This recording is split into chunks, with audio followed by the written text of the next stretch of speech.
أعوذ بالله من الشيطان الرجيم. بسم الله الرحمن الرحيم. اللهم لك الحمد كما ينبغي لجلال وجهك وعظيم سلطانك. الصلاة والسلام على حبيبك ورسولك وخير خلقك محمد بن عبد الله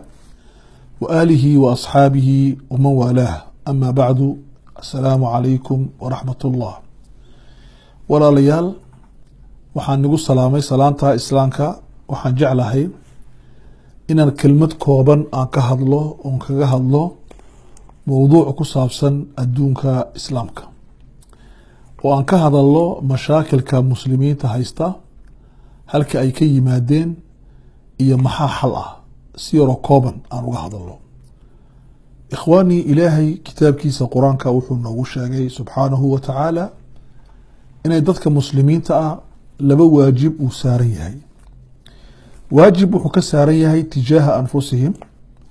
waajib labaadna wuxuu ka saaran yahay tijaaha alcaalam. waajibka naftooda ka saaran waxa weeye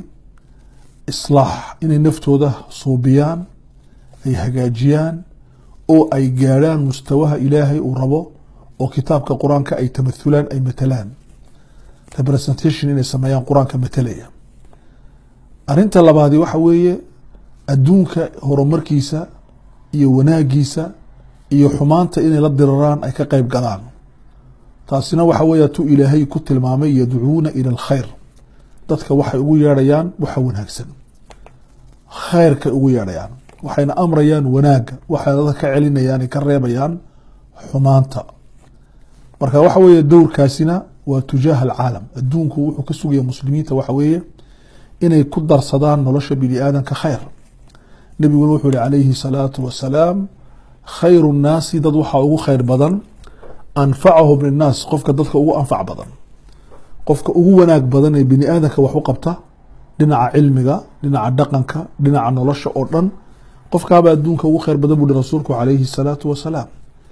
idan haddaba walaalayaal, waxa weeye caalamka islaamka adduunku waxa uu ka sugayo waa wax weyn, xaaladda ay ku sugan yihiinna waa xaalad kale. marka waxaan jecelahay mowduuca inaan uga hadalno si degan, si aan iskula aragno dhibaatada ina haysatay halkeebay ka imataa, iyaa u sabab ah, ma anakaa keena mise dad kalaa keena. taas baan ka hadlaynaa, kadibna xalka ayaan isla eegaynaa in shaa allahu tacaala. walaalayaal, adduunka islaamka markaan ka hadlayno, adduunka islaamku waxa weeye waa caalamka ay ku nool yihiin dadka muslimiinta ah, ay yihiin aglabiyad. tacriifkiisu waa sida definitionkiisu waa sidaas. alcaalam alislaami hadii wada tacriifi muxuu yahay lagu ihahdo maahiyadiisa, waxa weeye waa wadanada dadka muslimiinti ay kaga badan yihiin dadka aan muslimiinta ahayn. dadkaas waxay u kala qeybtamayaan saddex nooc. waxay u qeybtamayaan wadano muslimiintu ay yihiin 100%, sida soomaaliya oo kale, amba sida sacuudiga oo kale. waxa weeyaan muslimiintu waxay yihiin 100%. waxaa jira wadano muslimiintu ay yihiin aqlabiya saaxiqa, xoog ay u badan yihiin, macnaha 75 ilaa 95 inta udhaxaysa ay yihiin. wadanadaasina way badan yihiin. marka wadanadaasina waa inta ugu badan muslimiinta wey. kuwaana waxa dhahdaa muslimiintu waxay yihiin aqlabiya saaxiqa. qeybta saddexaad, muslimiintu waxay yihiin aqlabiya muriixa, waa qeyb ay badan yihiin, laakiin dad fara badan oo kale ay la joogaan, iyakus ay ka badan yihiin. wadanadaasina wadano badan oo afrikana amba caraba, amba waxaa kamida kuwo kaleeto oon intaaba ahayn. waxaa dhahdaa wadanadaas waa aqlabiya muriixa. wadano waxaa jira muslimiinta iyo dadka aan muslimka ahayn ay isbarbar yaalaan, oo aan isleedahay ma muslimkaa badan mise waxaa badan dadka kaleeto. mid walibana wuxuu sheegtaa inuu kakale ka badan yahay, sida ethiopia oo kale. markaas waxa weeyaan caalamul islaamigu waa kaa wey. waxaan oran karnaa si saxa se u noqoto waa wadanadaas. waxaa kaloo ku tacriifin kartaa, definition kale ku siin kartaa, waa meeshii mar ahaan jirtay daarul islaam, islaamka daartiisa, macnaha lagu xakumi jiray dadka diinta islaamka, oo khilaafooyinkii muslimiintu ay kasoo taagmeen. marka laga soo bilaabo khulafaa rashidiinkii, lasoo maro dowladii amawiyada labadeedii qoobeedba, tii Andalus Hispania iyo tii kale ka dhalatay wadamada bariga dhexe, tii cabaasiyada kuwii ka dambeeyey mamaaligtii kulli soo tiri ilaa laga soo gaadhay dowladdii cuthmaaniyadii ee adduunka ku xukumaysay nidaamkii almilal la oran jiray ee asalaam alcusmaani hoos imanaysay.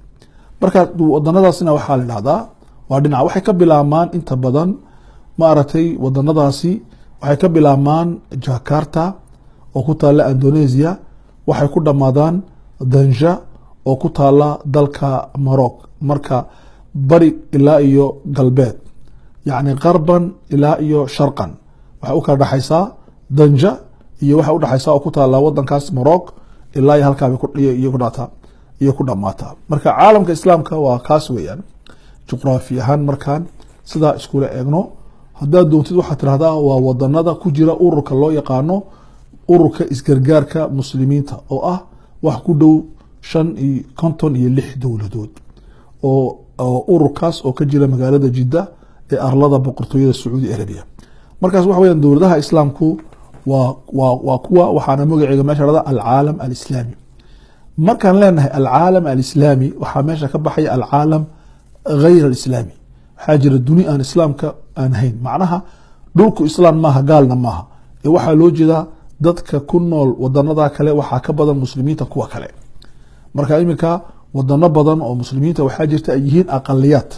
laakiin ay yihiin aqaliyaad dad yar oo itaal badan sida Hindiya oo kale. Hindiya muslimiintu way yar yihiin 300 malyan bay ku dhow yihiin, qaar way ka badyaanba, laakiin muslimiintaasi marka loo eego dadka Hindiya way yar yihiin, laakiin marka loo eego gudahana awood fara badan ayay leeyihiin. waxaa ka mid ah muslimiinta Ruushka ku nool, muslimiintaasi way yar yihiin laakiin awood fara badan bay gudaha ku leeyihiin iyo culays bay leeyihiin.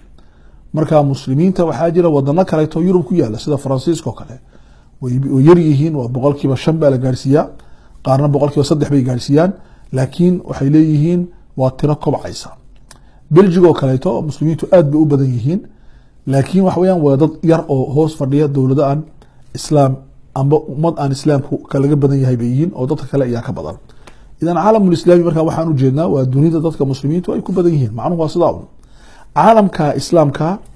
waxaa mideeya 3 arrimood baa asaas ah.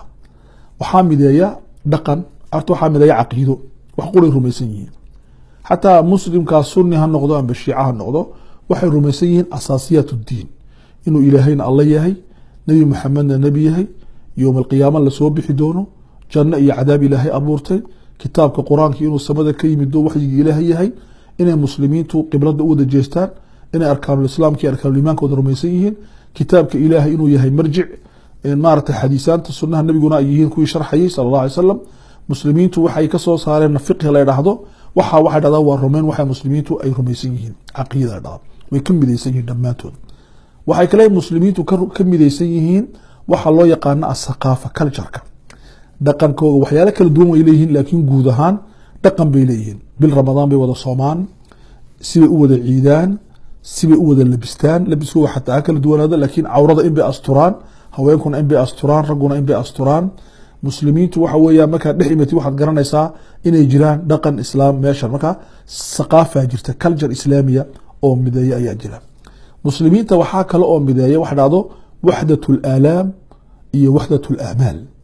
dhibaatooyin quraatay ayaa haysta oo murugo qoray leeyihiin,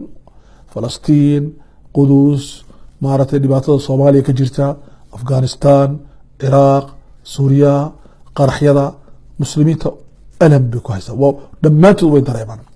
amalna way wada leeyihiinoo goortee iyo markee iyo sidee uga baxaysiina waa su-aal u taalo rajo u yaalla weyaan. waxaa dhahda markaa waxdatul alam, waxdatul amal. markaa intaasi muslimiinta way midaysaa. muslimiintu waxyaalo fara badan bay ku kala duwan yihiin, iyadoo uma jeedno waqtina uma haysano. marka inaan tacriifino uma aan ugu talagalnay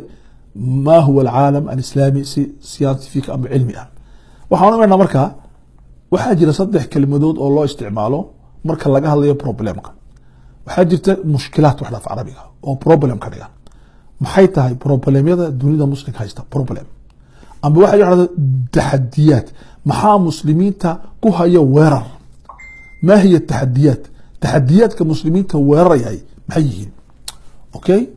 amba waxaa la isticmaalaa kelimada alcawaa'iq. cawaa'iq waxay tahay maxaa muslimiinta hor yuuraro ay ka dul talaabsan kari laayihiin. ما هي العقبات؟ dhibaatooyinka yaala ee ay dhaafi kari laayihiin maxay tahay inta waan isticmaali karnaa laakiin waxaan qaadanaynaa maanta mushkilaadkaan qaadanaynaa okay mushkilaadka muslimiinta haystaa dadkeenu waxay u baadhaan si fudud waxay dhahdaan maanta islaamka mushkiladda haysatay waa maxay waxay u kala baxaan laba qolo waxay tiradaa muslimiinta dhibaato haysata waxa weeyaan diintii islaamka ay qaadan waayeen ilaahay bay ku hor yimaadeen tabaaraka wa tacaala ilaahayna markaas u ciqaabay nasullah ilaahay bay iloobeen fa ansaahum anfusahum ilaahay naftoodii bay iloosiiyey taa dad baa qaba qaar kaloo muslimiinta kamida waxay qabaan maya muslimiinta dhibaato kale ma haysato teknolojiyigii bay ka hadheen reer galbeedkii jabaankii shiinihii brazil wadanadii kale waxay qaateen teknolojiyigii muslimiintuna teknolojiyigi bay ka hadheen idan muslimiinta dhibaato haysata wax kale maaha waa takhalluf iyo teknoloji labadaabay inta badan dadka muslimiinta caadigii ay kasoo saaraan dhibaato markay ka hadlayaan haddaad miskiid gashid laga hadlayo muslimiinta maxaa dhibaato haysata waxaa badi kugu soo noqonaysa kitaabkii ilaahay baan ka tagnay sunnihii nebigaan ka tagnay waxaaba ina haystaa saas kale haddaad la kulantid dad aqoonyahana oo meel fadhiya waxay oranayaan wadanada reer galbeedku waxay horumar ku gaareen waa teknoloji annagana waxay naga maqan teknolojigii baan faraha ka qaaday intaas oranayaan su-aasha haddaba waxa weeyaan mushkiladka muslimiinta haysatahay masidaa bay u fududahay waa may weeyaan okay wadanada la dhahdo scandinaviga la dhahdo waa 5 wadan had iyo jeer wax walow adduunka la soo qaado number 1 halka hore galaan diinna ma haystaan adduunka magaalooyinka ugu nadiifsan waa yaka adduunka caafimaadka ugu fiican waa yaka adduunka tacliinta ugu fiican waa yaka adduunka dadka ugu cumri dheer waa yaka adduunka dadka ugu edeb badan ugu akhlaaq fiican waa yaka waxaasoo dhan diinna ma haystaan bal waatee wadanka la dhahdo Denmark boqolkiiba 3 yaa rumaysan diin amba ilaahay amba aakhiro inta kale too dhan waa bila diin weey idan su'aashu waxa weeye hadaba diintu ma annaka bayna dhibaysaa yaka maxay u dhiiwayda ku aha dhinaca marka laga adduunka aakhira ma waxa joogno okay haddaan orano waa teknolojiga yaa ugu wacana okay waxaa jira wadana teknolojiga horumar ka gaarin laakiin dad wanaagsan ah oo horumar sameeyay kadibna teknolojiga uu u yimiday sida Singapore oo kale horumar cilmi ay samaysay teknolojiga baa u yimiday marka muxuu yahay mushkiladda dadka muslimiinta haystay inta dadku ay sheegayaan way ka fogtahay marka waxaan u kala qaadaynaa anwaac mushkilaat oo 5 ah madaahir mushkilaat oo 5 ah asbaab mushkilaat oo 3 ah ina sifano baan marka mushkilaadkan muslimiinta haystay imisa nooc bi hortay qaybuhu waa imisa waa 5 saan sheegay anu markaan ahay shantaas maxay yihiin ta ugu horeysa waxa weeyaan dhibaatada muslimiinta haysata nooca koobaadi waa fikri dadka muslimiinta meesha looga yimiday waa maanka ee qalbiga maaha muslimiintu waa dadka ugu salaad badan ugu soon badan ugu quraan akhris badan way fiican yihiin dhakaas laakiin problemka muslimiintu waxa weeye waa aqliyad kayfa nufakkir ma naqaano manhajiyatu tafkiir as-saliim methodologiga sida fiican ee loo fikiro ma naqaano كيف نقرأ الحياة نرش سير الله أخري سيف عن منا حتى قرآن كسون نرش أخري ما مقلنا ما ندقنا قال كيف ما بمقلب كتاب وقرئ عقاد أو التفكير فريضة إسلامية إلا فكره وواجب ديني صلاتك إلا فكره ما إلا سك فكره إن علمي الله فكره وفرض إلهي بقرآن في نقوم أمري إن فكر نقول انظروا ماذا في السماوات والأرض مركا مشكلة كوبادة النوع كوبادة إنها ستيوح ويان ونوع فكرية maankeena ayaan ka bugnaa ma haysana hab aan u fikirno labo talabaadana soomahay waa mushkila siyaasiye weyn problemka muslimiinta haystaasi waa 2 nooc dib baan u sheegi doonaa siyaasadda laakiin waa 2 nooc oo siyaasiya muxuu yahay nooca koobaadi waa istibdaad waa dictatorada haysta amba muslimiintu waxay noqdeen qatiic min al-ghanam ariyo iyo looyo iyo geel meel lagu xidhay oo rag ay jirtaan ay iska haystaan ragaaba iska leh looguma soo dhawaado ninka uga soo dhawaado way kula dagaalamaan waa 2 nooca labaad ee siyaasiga waa maxay waa tabciir khaarijiye dibadana laga xukumaa annaku waxaan leenahay ma jiro dhulkiina waaban iibinay way niga warami doonaa booqasho oo meel dhaweyto madaxweyne geel loo ku tagay magaalada baaratay wadanka Shiinaha maxay ka dhigan tahay waxa dadka ma akhrin karayaan waa arin culus oo dagaalka ay Mareykan iyo Shiinuhu ku wada jiraan qayb ka ah isla markaasina Djibouti ay ka mid noqonayso wax soo socda oo halis ah oo inii sheegi doono marka waxa weeyaan taasina waa talabaad oo siyaasadeed arrinta saddexaad waa maxay nooca saddexaad waa akhlaaqi muslimiintu meesha ay ka jabeen ay ka dumeen problemku ka haysto waa akhlaaqda waxaa laga yaabaa akhlaaqda aan reer galbeedka ku haysano inay ninku nin guursado inay salaada tago waxaa ka sheekeyno marka loo eego akhlaaq xumadeena teena ka xun annaku akhlaaqda ugu xunay sabayna ma taqaana waa taswiirka mujtamac qof doortay baan been ka sheegnaa oo dhana qofka ma ay doorin qofka kale doorteen taswiirka adduunka meesha ugu taswiir badan waa muslimiinta waxaa la soo saaray Algeria in shahaadadii sanawiga ee dugsiga 12aad laga bixay jaamacadda lagu aaday in dadka laga iibiyay oo suuq ay taale Masar bay ka dhacday mararka qaarkood Djibouti bay ka dhacday iskoolada maartay mutawassidka oo ama iskoolada dhexe waxay ka dhacday wadano badan bay ka dhacdo adduunka islaamka inay ardaydii helaan qaarkood suuqa la soo gasho oo dadku ay akhriyaan oo laga iibiyo idan maxay ku tahay waxay akhlaaq xumo ku tusaysaa inaan akhlaaq lahayn suuqyada marka akhlaaq jamaaciya akhlaaqda ummadda male nooca afraad dhibaatada waxa weeyaan waa ijtimaaci waa bulshada duntay muslimiintu ijtimaaciyan waan dunnay sidoo ma dunnay marka ijtimaaciyan waxaan u dunnay wax isku keen haya ma jiro waxa qura ee isku haya maartay muslimiinta geeska Afrika maxay waa reerka waa qabiil wax kale isku haya ma jiro raabida kale ma jirto marka muslimiinta ijtimaaciyan way dumeen mujtamac ahaan muslimiintu ma dhisno meel kastoo tagtid waa mujtamacyo taasina waa arrin muhiima arrinta ugu dambaysa waxaan muslimiintu waxay dumeen dhaqaale ahaan waxaan akhrinayay shalay toole waxaan akhrinayay wadanka Masar oo ay ka dhacday maalintii dhaweyto terrorkii aadka u fool xumaa ee miskiidka Rawda ka dhacay oo annaku aan garanin iyo sameeyay laakiin lagu haysto kooxahan xaq jirka ah waana suurtagal inay iyagu sameeyeen oo qolo kale intay sameysay la saarayo si wax loo macneeyo adduunkani runtii iyo beentii way isku dhex baaqatay xaqiiqadii ma arki karaysid asa ahaatee jariimada dambiga intaa leeg ee weyn markaan baarayay maxaa keenay waxaan akhriyay shacbiga Masaarida waa 9 milyan 30 milyan waxay ku nool yihiin taxta khat al-faqri marka lagu leeyahay faqriga ka hooseeya waxay ka dhigay maalintii $1 bay helaan iyo badh si kala u dhigeena macna kala siin karnaa waxa lagu leeyahay dadkaasi waxay ku nool yihiin $45 bishii $45 baa soo gasha oo fardiga dakhli fardigu uu yahay bishii shacbiga Masaarida oo noloshuna ay gaadhay laba laabatay iyadoo ay Masar jiraan dadka adduunka ugu lacag badan 30 kun ugu horeysa Masaarida waxa ka soo gala dhowr dhin ee adduunka ugu lacag badan idan taas waxay ku tusaysaa inuu jiro dhibaato dhaqaale iyadoo un maaha meel walba aniga arkay meel dhawto magaalada Jidda caasimada labaad ee Sacuudiga ay yiraahdaan Aruus al-Bahr al-Ahmar aroosadii badda cas ay yiraahdaan maxaa ka dhacay roob yar baa da'ay waxay la mid noqotay Djibouti oo kale ama Barbaro kale oo roob ku da'ay wadanka petroolka socday magaaladii oo dhan iyo biyo noqotay wax kala wada la waayay daad ba xafadii soo galay socda waa caasimad marka waxaas maxay ku tusaa dhaqaalaha habka xun akhlaaq xumada bulshada duntay siyaasad xumada fikir xumada inta way ku tusaa marka halkaasi waa anwaacu mushkilaat muslimiinta haysata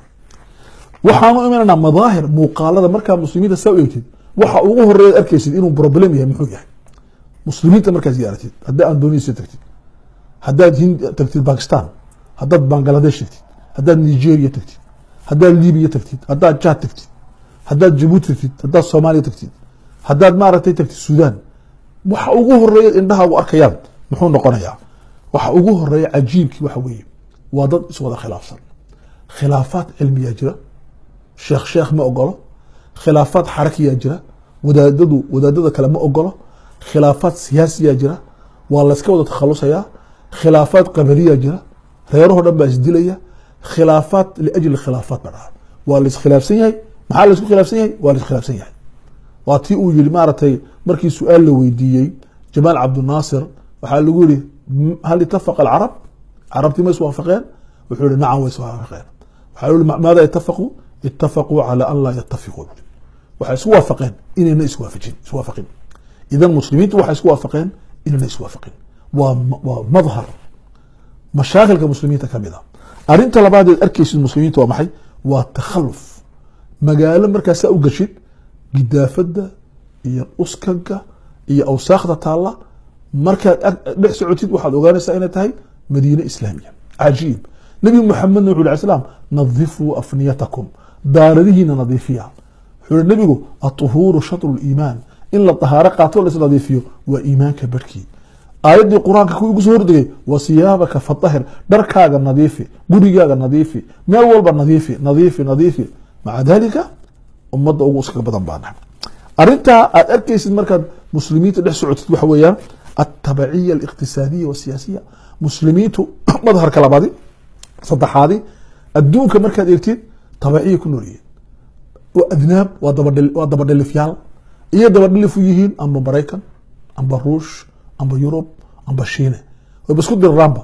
anu shiina ila socda ana ruush baa ila socda inaku maxaa iskula socon leedin ma karayaan isma raacayaan iyaku marka waa tabiciya siyaasiya waxaa taa ka jartay tabiciya iqtisaadiya dhaqaalahooyi ninka la oran jiray arbekan ilaahay ha u naxariistee ee mar ra'iisul wasaaraha turkiga ka noqday wuxuu sameeyey G8 waxa dhacday 8 wadan ee adduunka ugu warshado badan muslimiinta wuxuu soo qaaday 8 wadan ee ugu dad badan uguna wax soo saar badan kow wuxuu yiri waxaan sameyn doonaa marka labaad diinaar islaami wax lagu kala iibsado marka saddexaad waxaan sameyn doonaa buuri suuq islaam oo balaaran fikir bisil buu leeyimid muslimiintii buu kor u qaaday maxaa taasi keentay waa ninka arkaya markii laga qaadan waayo tabaciyada maanta aan niga sheekin doono maalin dhowto waxa ka socda shiinaha iyo afrika iyo wadanadan badcas wuxuu ka qaban doona shiinuhu insha Allah taala waxa kale oo dareemaysaa madhara الشعور بالدونية markaad muslimiinta dhex socotid waxa ugu culus ee dareemaysid madharka maxay dadka muslimiinta waxay dareensan yihiin inay dadka kale ka hooseeyaan ولا تهينوا ولا تحزنوا وأنتم الأعلون إن كنتم مؤمنين إلهي باري هجبنا هنا مرغوننا إنك سرية حتى المؤمنين تهين بروبلمك هو محي مركي مؤمنين النقوة لما سرية أو مؤمنين ما دي يا استي إذا نحاول نركب مشكلته مظهر كينا وكا أوكي وحاولنا ما نقول قبل ما هي الأسباب محيتها هي أسبابته وحن أردن أركينا كانتي محيتها هي صدح شيء بيني شيء إلى قصة قابل كو سببت كوبادي ومحل سببت كوبادي وحوي نؤمن بورقية القرآن ولا نؤمن بأفكار القرآن بسبب مهمة تصوير فرصة نؤمن بورقية القرآن قرآن كورقة دي سوى ما يسمى لكن أفكار القرآن كل حجتها مر ما يسمى وسببت الرئيسي قالوا أركيا نؤمن بقدسية القرآن إنه القرآن إلهي كلمة ما يسمى ولا نؤمن برؤية القرآن فيشك القرآن كما رميسنين نؤمن بعظمة القرآن ورميسنها القرآن كله وحوية هي لكن لا نؤمن من رميسنين بفاعلية القرآن إنه القرآن كنا لا شو حقيقة بريء نحن أنكم هذا المسلمين نهي قرآن كوحان ويدينا إن آن اسكدوينه إلهينا وحول القرآن كاسكدوي مورن وحول اسكدوي نختار كتاعه اسألوا أهل الذكر ذاتك علمي أو صاحبه ويديا إن كنتم لا تعلمون هدوكو هاي عذر بسيكولوجيا أو سيكولوجيكالا أو نفسية دكتورك نفسية أوتك هدوكو هاي عذر ودنها أوتك كليها أوتك كديمنا القرآن كيسكو آخر مركب معناه وحفي عبك بس لكن قرآن كشقدي سوا محي قرآن كشقدي سوا لينذر من كان حيا ذاتك النار إنه نولايو ذاتك إنه كأقاضو أي الله تعالى القرآن الكريم كان إذا تاسوا ميدوكو بدويا مشكلتها sababta labaad waa maxay sababta labaad ee muslimiinta ugu wacan xaaladda ay ku sugan yihiin waa maxay cadamu fahmihim lisunan alkawniya adduunka ilaahay markuu abuuray wuxuu dejiyey wax lagu horumaro iyo wax dib loogu dhaco okay muslimiintu taa way fahmi waayeen maxaa horumar lagu gaaraa midnimadu gaarayaan muslimiinta horumar maxaa lagu gaaraa xorriyad ma haystaan mana doonayaan maxaa horumar muslimiinta lagu gaaraa waxaa lagu gaaraa technology ma sameynayaan maxaa horumar lagu gaaraa caqligoo la xoreeyo bas ma xoreynayaan maxaa horumar lagu gaaraa kitaabka ilaahay oo loo bedelo mashruuc project loo bedelo maaha inaa la haysto maaha inaa gidaarada la shuro maaha inaa baawrada la dhex dhigta maaha inaa geeriyaha lagu akhriyo maaha faqad laakiin waa in loo bedelo mashruuc project socda rasuulku wuxuu ahaa qur'aanan yamshi fi lard okay oo ku guuleyso weyda taasi markaa talabaadina waa arrintaa weeye arrinta saddexaad ee ugu dambeysa ee problemka ah sababta ah waa sababtii waxaan soconee gooska ah ee inoo keenaysa waa maxay waxa weeyaan dadka aan ishayno ee adduunka islaamka u diiday inuu horumar gaadho waxay sameeyeen mashaariic fara badan oo ay kasoo shaqeeyeen muddo dheer kasoo shaqeeyeen waxaa ugu horeeyey mashruucii Sykes Picot ee lagu qeybiyey adduunka islaamka ee lagu qeybiyey dhaxalkii dowladii weyneed ee Turkiga ee sidaa imika aan nahay lagu soo imikana waxaa la wadaa mashruuc kale oo ka dambeeyey boqolaal goor ka dambeeyey oo loo bixiyey لبنانة العالم الإسلامي عالم الإسلام كو هلو إكيسيو لبنان waxay ka dhigtahay wadan walba hala qaybiyo taqsiim almuqassam wa tajzi'atu almujazza wixii la qaybiyo hala sii qaybiyo wixii la googooyana hala sii googooyo mushkilad marka maxay weeyaan sababtaas maxay keenaysaa waxay keenaysaa inay dadka muslimiintu noqdaan dad aan lahayn asaas okay maxay noo hadhay marka xalku way noo hadhay xalku uu adag yahay laakiin waa xal aan kaga hadli doono isagana si gaaban insha allahu tacaala xalaqad inagu soo socota oo aan oran doono nabi maxamed sallallahu alayhi wasallam maadaama dhalashadiisa soo dhowdahay iyo xalku u hayo muslimiinta iyo bini'aadamka maxay tahay waa mahadsantihiin assalaamu calaykum waraxmatullaahi wabarakaatuh